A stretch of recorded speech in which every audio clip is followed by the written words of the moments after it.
everyone, it's Karen Bation, an immigration lawyer here in Canada.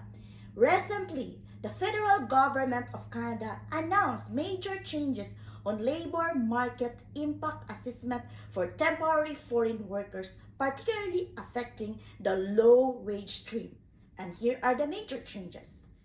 Number one, starting September 26, 2024, the government will refuse application for low-wage temporary foreign workers in regions with unemployment rate of 6% or higher.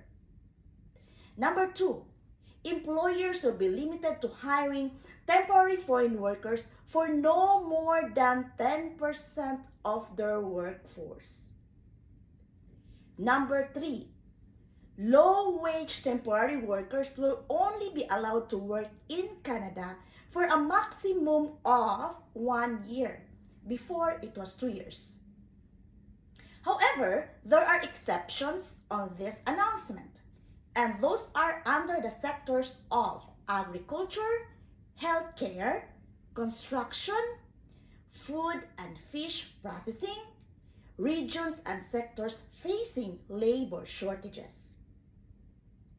If you want to know more about immigration news, please follow us on Facebook at KJB Law Firm or send us a message.